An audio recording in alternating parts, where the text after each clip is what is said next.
Bien, pour cette nouvelle vidéo, on va faire avancer la notion de random sur les objets qu'on a fait apparaître. Donc, qu'est-ce que j'ai fait déjà? C'est que j'ai commencé à ajouter pas mal de points start point sur ma carte. Je vais les déplacer un peu plus. Là, je vais mettre là. Tu vois, je vais mettre plus en arrière. Alors, j'aurais pu créer un nouvel objet hein, pour ça, mais un nouvel objet, un nouveau projet. Voilà, donc là, j'écarte un peu plus mes points. Celui-là, je vais mettre complètement par là. Ça, c'est pas trop mal. Voilà, voilà, donc j'ai rajouté en tout 12 points. Vous mettez le nombre que vous voulez. Et ensuite, dans mes blueprints, alors je les ai un petit peu plus organisés qu'au dernier cours. Donc là, j'ai rangé mes déplacements et mouvements ici. Et la mort du personnage. Là, il y avait les sous-titres. Je voulais mettre un commentaire. C'est comment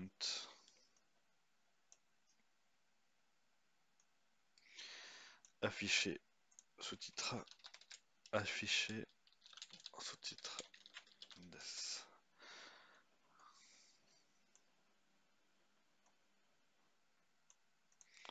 Voilà.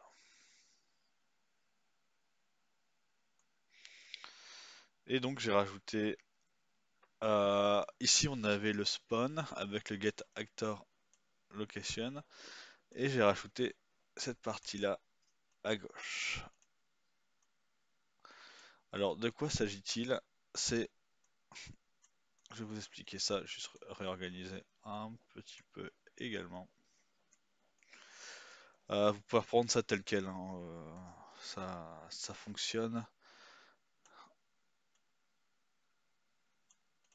Donc j'ai mis tous mes target points à gauche dans un tableau.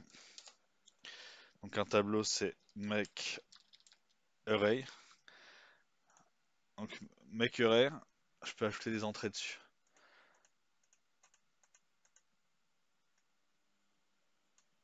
Et je peux les connecter. Donc là je connecte mes différents assets. Il va tous les mettre dans un tableau.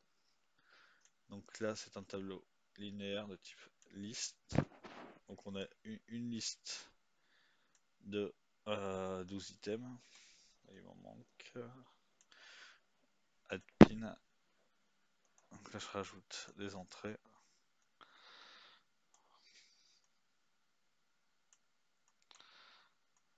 Et voilà. Ensuite que je connecte à un nœud qui s'appelle length. Alors c'est pas celui-là, c'était l'autre.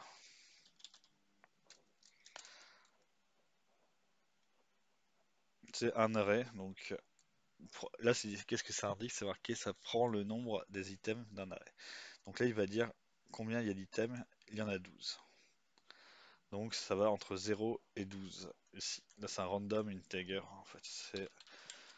Lui va me prendre un nombre au hasard entre, donc là c'est écrit entre 0 minimum et mon maximum. Moi je veux que ça soit la liste qu'il y a sur le tableau. Donc il va prendre un des éléments ici que je récupère avec un get. Donc le get, bah, je peux le drag and drop ici. Get.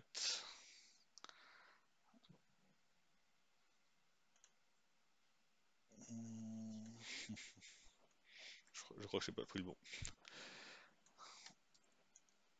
Et normalement c'est le get. Non, c'était celui-là. Getterf. Et je rebranche à ce que j'avais avant. Donc la location et le reste. Donc là il me dit ça ne va pas.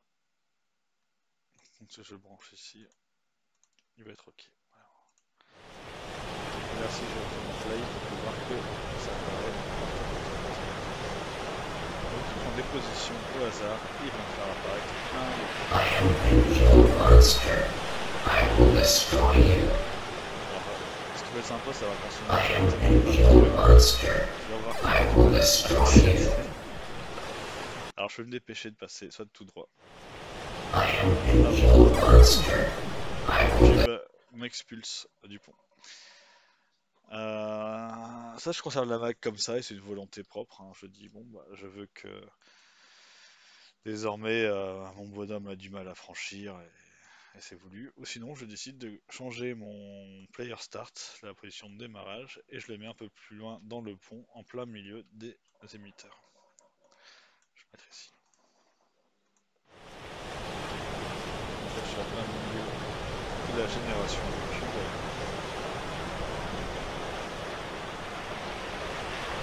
Par contre, les cubes tombent par terre, sauf sur le pont, dû à la map avec le point de game over. Ce que je peux faire, c'est pour l'instant, je vais dire, je clique sur mon landscape, que ce soit ici ou ici, et je décide de le mettre caché en jeu, actor hidden in game. Donc là, si je save, je play, je vais voir que tous les cubes tombent dans le vide. Par contre, même s'il est caché, il est toujours présent. Tout comme donc je peux rendre cette plateforme de même cachée dans le jeu, mais présente, donc mon personnage, si j'arrive à le déplacer bien, je suis sur un élément transparent, je peux le faire déplacer sur un mur totalement. Donc là, les cubes m'aident à me déplacer. I am an evil monster. I will destroy you. On a un visuel quand même assez attrayant.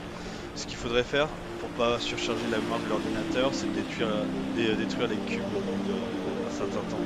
Sinon, il va commencer à les cumuler à l'infini. Ça va être spécial. Mais visuellement, on a quelque chose de pratique. Alors là, j'ai fait échappe. Je reviens sur ma map et je vais décider de rajouter, peut-être de changer mon pont simplement. Oui, je vais changer mon pont dessus. Je vais le transformer en prenant un matériel basique et en le mettant beaucoup plus grand. Ça c'était bien. Ça je vais mettre en 500 en scale. Et comme on peut voir, mon sol, à part à cet endroit-là où j'ai mis une lumière, mon sol est complètement noir parce qu'il n'a pas de lumière ambiante. Donc je vais dans Light à gauche et je rajoute une skylight, donc une lumière du ciel, ici par exemple. Voilà. Donc là je peux rajouter ça. Et là je fais un save. Désormais, mon acteur est caché ici. Donc mon pont, je vais le rendre visible en jeu en cliquant ici. Je fais un play et j'ai tous les cubes qui se posent désormais sur le sol et commencent à couvrir mon personnage.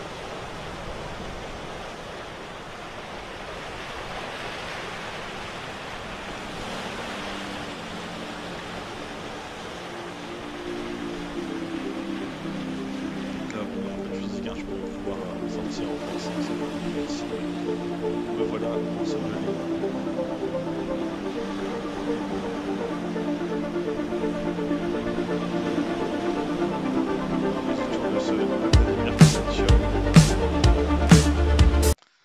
Alors, je vais changer la position de mon perso, qui est un peu en hauteur d'ailleurs. Je vais le mettre plus en arrière. Donc on a toujours les vagues et notre plateforme. Je save. Et je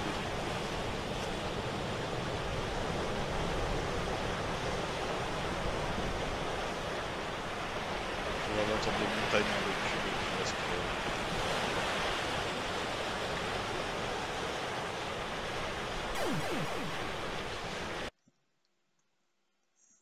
Je suis tombé dans les vagues. J'ai pas fait attention que l'eau dépassait un peu. Si la lumière ambiante n'est pas assez forte, on peut changer le paramètre en cliquant dessus, en changeant son intensité. Changer la lumière et sous ces paramètres.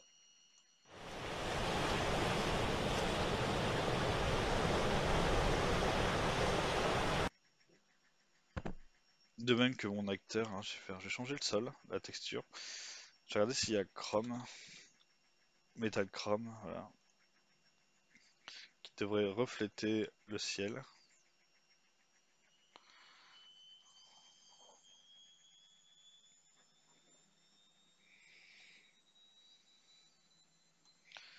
Donc, là, je prends mon ciel, je vais changer, je vais mettre des couleurs un peu tricky.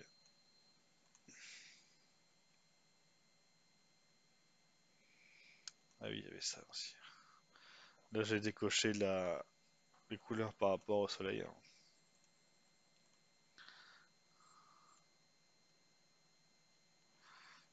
Quelque chose de moins voilà, c'est ça, agressif, tant pis.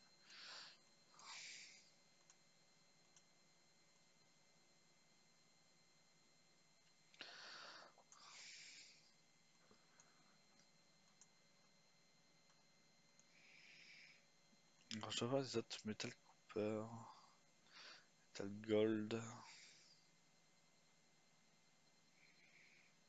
statue. Oula, mais là il fait un énorme zoom sur la texture.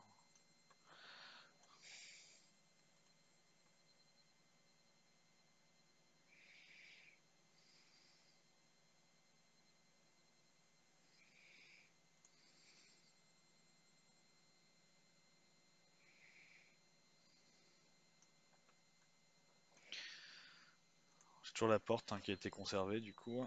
Et sur mon acteur de cube, je vais lui mettre également une texture de chrome également. Tiens, métal chrome. Et je fais play.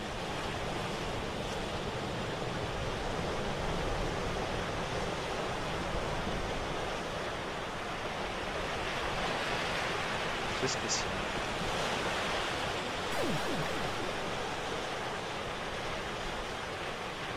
Je me fais encore tuer quand l'eau dépasse légèrement.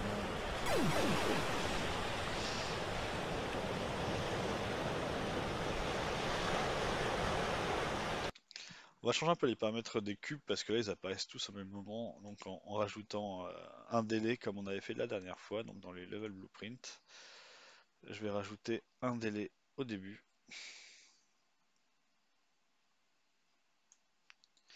event tick, donc là le fil il arrive ici, j'ai rajouté un délai de 0D.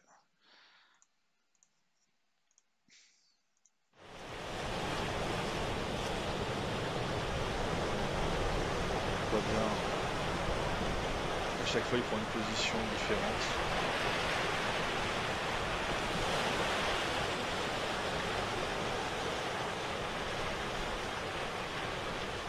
Avec encore plus de délai, on pourrait éviter que les cubes tombent.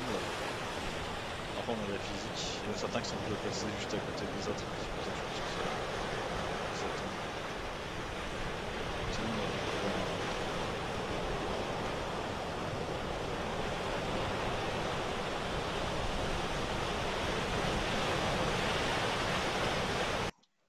on va arrêter le tuto ici. On a créé des points donc d'émission, des points de start point différents et avec chaque fois une apparition d'un des spots ici.